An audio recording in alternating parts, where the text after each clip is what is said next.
আমাদের সামনে শত্রু বিদেশি শক্তি ছাড়াও আমাদের শত্রু রয়েছে দারিদ্র, বেকারত্ব, অশিক্ষা, বৈষম্য, মূল্যবোধহীনতা। এই সংগ্রামের তলোয়ার নয়, প্রয়োজন চিন্তার ধার। এই লড়াইয়ের রক্ত নয়, প্রয়োজন যুক্তির শক্তি।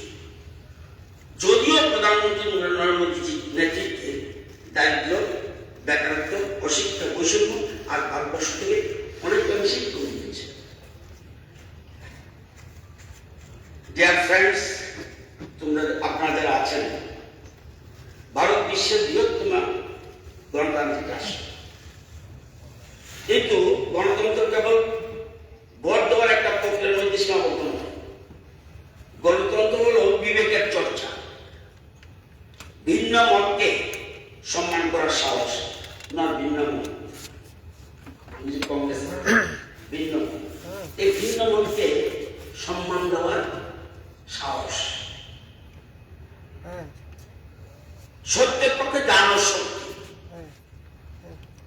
সংসদে বিধানসভা কেবল আইন প্রণয়নের জায়গা নয়। আমরা আইন প্রণয়ন করতে পেরেছি, যত আইন আছে সেগুলি এইখান থেকে তৈরি হয়। এগুলি জাতি বিবেকের মঞ্চ। এখানে মতবিরোধ থাকবে, তর্ক হবে, কিন্তু শেষ পর্যন্ত জয়ী হবে রাষ্ট্র। Nation first. আমাদের আরো মনে রাখতে হবে, আমাদের দেশ কিন্তু স্বামী বিবেকানন্দের দেশ, চাণক্যের দেশ, নেতাজি সুভাষচন্দ্র বসুর দেশ, রবীন্দ্রনাথ ঠাকুরের দেশ, মহাত্মা গান্ধীর দেশ, গৌতম বুদ্ধের দেশ, সম্পাদক মুখার্জির দেশ। আমরা শান্তি নীতিতে বিশ্বাসী, কিন্তু আমাদের দিকে আঙ্গুল তুললে সেটার জবাব আমরা দিতে জানি। কারণ এই দেশের বর্তমান নেতৃত্ব দিচ্ছেন প্রধানমন্ত্রী Narendra Modi. Look at the developed democracies in the world: Norway, Sweden, Finland, New Zealand. The strength of these nations lies not merely in their economics, but in the values, transparency, and political civility. Can we not achieve the same? আমরা বুঝতে পারবো না? Certainly we can, but for that we need your leadership. আমাদের এই আজকে আপনারা যারা এসেছেন, আপনারা তো উন্নয়ন মানে কেবল জিডিপি বৃদ্ধি নয়, অর্থনীতি উন্নতি যথেষ্ট নয়। উন্নয়ন মানে গ্রামের ছাত্রছাত্রীদের ল্যাপটপ পৌঁছে দেওয়া, একজন কৃষকের ঘরে ন্যায্য আয়ের নিশ্চয়তা, একজন যুবকের মর্যাদাপূর্ণ কর্মসংস্থানের ব্যবস্থা করা, একজন অসহায় নারীর চোখে নিরাপত্তার নিশ্চিত স্বপ্ন। তো উন্নয়ন তখনই পূর্ণ হয় যখন রাষ্ট্রের প্রতিটি নাগরিকের সঙ্গে মাথা উঁচু করে দাঁড়াতে পারে।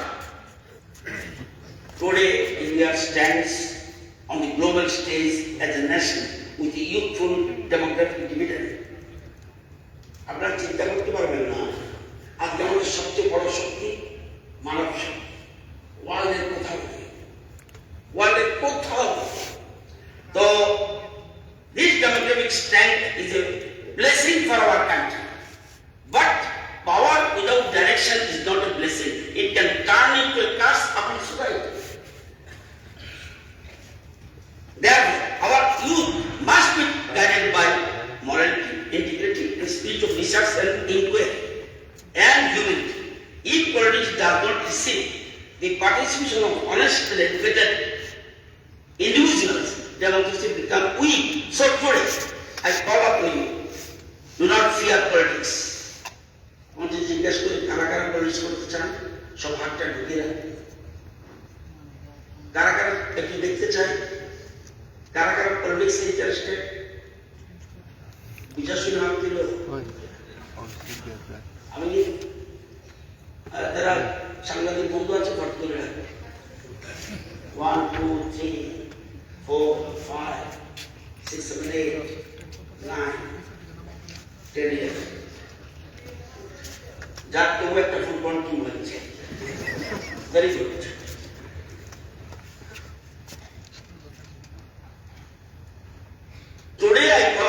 not fear politics. Purify is a thought. Through youth participation, come forward, not for power, but for service. Work not for division, for unity. আমাদের যদি দেখি ইউথের পজিশন কি ওয়ার্ল্ডে 15 থেকে 24 বছরের কতজন যুবক আছে পৃথিবীর চিত্র আগে উন্নতি বলছি চায়না 26 কোটি 90 লক্ষ ইন্দোনেশিয়া 6 কোটি 70 লক্ষ আমেরিকা 6 কোটি 50 লক্ষ পাকিস্তান 5 কোটি 90 লক্ষ ব্রাজিল নাইজেরিয়া 5 কোটি 70 লক্ষ ব্রাজিল 5 কোটি 10 লক্ষ বাংলাদেশ 4 কোটি 80 লক্ষ সবচেয়ে বেশি বলছিলাম চায়না 26 কোটি 90 লক্ষ আমাদের স্টেট কি 35 কোটি 60 লক্ষ প্রধানমন্ত্রী চাইছেন বিশ্ব নেতৃত্বে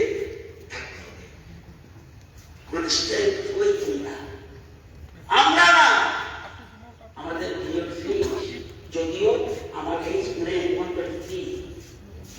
আমি তোমাদের সাথে থাকতেই দরকার আছে Former President of India, Dr.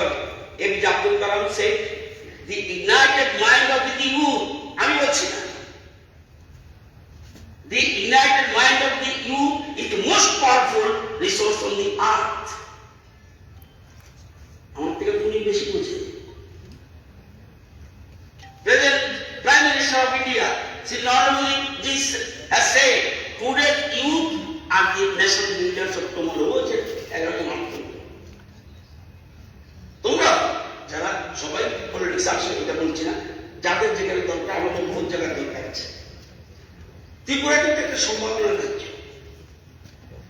সীমান্তবর্তী অবস্থান সাংস্কৃতিক বৈচিত্র্য প্রতিভাবান যুব সমাজ মিলিয়ে একটি নবজাগরণের দ্বারপ্রান্তে দাঁড়িয়ে আমরা এর আগে যুব সমাজ যদি প্রশাসন নীতি নির্ধারণ ও সামাজিক নেতৃত্বে এগিয়ে আসে তবে উন্নয়নের নতুন সুবিধা অনিবার্য আপনার প্রযুক্তিতে দক্ষ আমার মতো ব্যাংক থেকে না গুগল পে আমি পারি না তাহলে চলবে টাকা পকেট নিয়ে গেছি জার্মানি টাকা পকেট হয়েছে আমি কি বুঝি না তো এই যে এটা বাস্তবটা বলছি এখানে শুধুমাত্র পার্টিসিপেশন করবে কিন্তু বাস্তব চিত্র কি সেটার জন্য প্রধানমন্ত্রী কেন লাগছে এই যে ইউথ পার্লামেন্ট কবে শুরু হয়েছিল 66-67 কিন্তু ওই দিল্লির কলেজ স্কুলগুলির কথা চিন্তা করে তাদের তৈরি করে কিন্তু এরপরে ধামা চাওয়া করে যায় এরপরে দেশের প্রধানমন্ত্রী শুরু করলো যে এটাকে গুরুত্ব দেওয়া হচ্ছে এই 66-67 এটা শুরুয়াত হচ্ছে কিন্তু যে উদ্দেশ্য করা হয়েছে এটা সঠিকভাবে করা হয়নি আজকে এই যুব সমাজ যদি প্রশাসন যেমন বিকেট চক্রবর্তী আইএস অফিসার সেক্রেটারি এখানে সেক্রেটারি এখানে আছে জুডিশিয়াল অফিসার তো প্রশাসন নীতি নির্ধারণ মানে পলিটিশিয়ানস মিনিস্টার